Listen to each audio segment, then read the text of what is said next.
Hi, Jen here from Jen Michelle Coaching. Today I want to talk about how to manage a long distance relationship. I get a lot of questions from you all on what to do, or I've been getting requests to make a video on how to manage and deal with some of the challenges that come up in long distance relationships. For those of you new to my channel, I would love to invite you to subscribe. I release a video every Sunday of each week.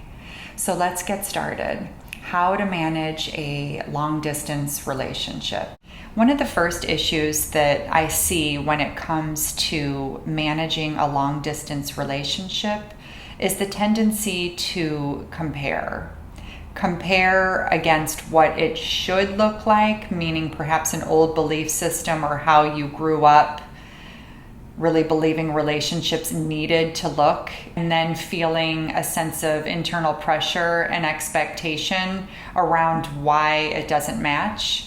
And so one of the first things that I invite women to do is just really practice surrendering any expectation, any internal pressure around having their relationship fit a certain mold or look a certain way based off of what they were taught by well-intentioned parents, friends, whoever.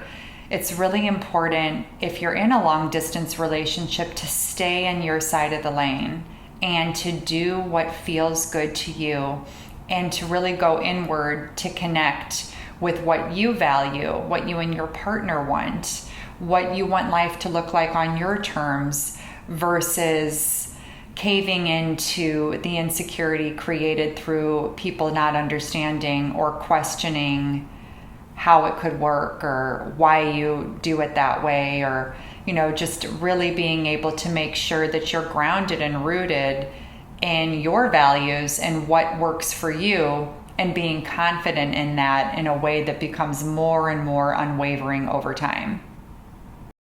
Some key components to managing a long distance relationship too, of course, are within communication. What do you both want it to look like? Being able to explore those conversations and to hear each other's point of view, be mindful, actively listen, meet your partner's desires with curiosity versus defensiveness, or taking it internally and having it mean something bad about you if things don't match up exactly.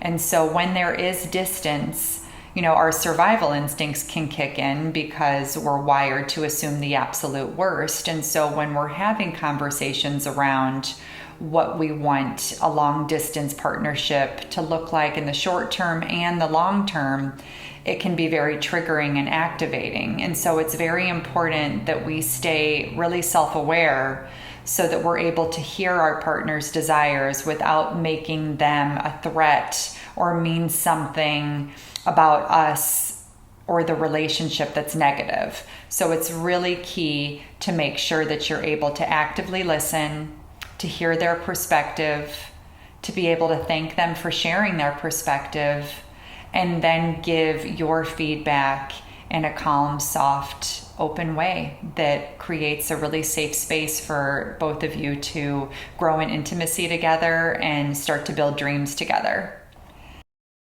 Intentionally connect, meaning quality over quantity. There can be a tendency to feel like we have to meet a certain quota in our relationships to feel satisfied, meaning we need to be communicating X amount of times a day. We need to be seeing each other X amount of times a week or a month or whatever it may be.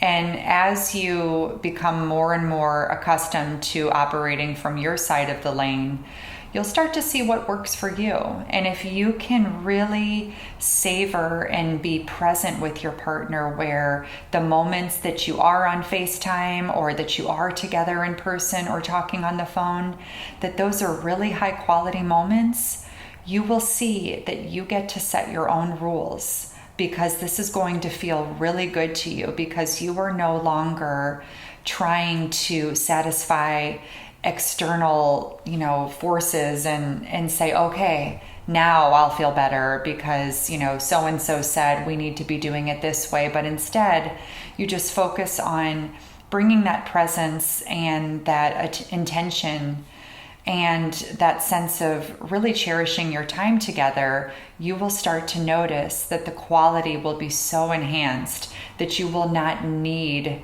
to worry about any of those external barriers. You'll just start to feel like your vantage point is getting stronger and stronger in terms of just knowing what works for you, what works for the relationship, and be able to naturally tune all of that stuff out, because you will be building this unwavering muscle, so to speak, within you to play by your own rules.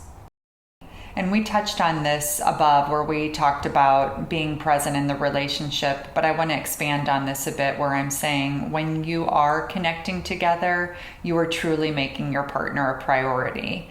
You are out of your head.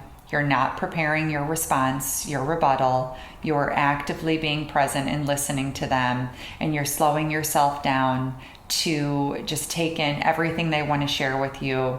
And you're starting to move into gratitude and viewing everything they do for you and everything that they do to show up and show love as a gift that they are giving you, that he is doing things every day that he doesn't have to do. And so you start really filling up your tank with all of the beautiful things that you wouldn't have noticed if you were, listening to everybody else or going into that more survival instinct. And so I would invite you to just practice when you're with your partner. Notice what comes up for you when you're on the phone, when you're on FaceTime, even when they're not around you. What kind of thoughts are you thinking about them? What kind of behaviors or gestures are you noticing? Are you watering the flowers or are you watering the weeds? Really paying attention to where your focus is. And when you do connect, just give them that full devoted attention and savor it and be in the moment with them and enjoy the relationship.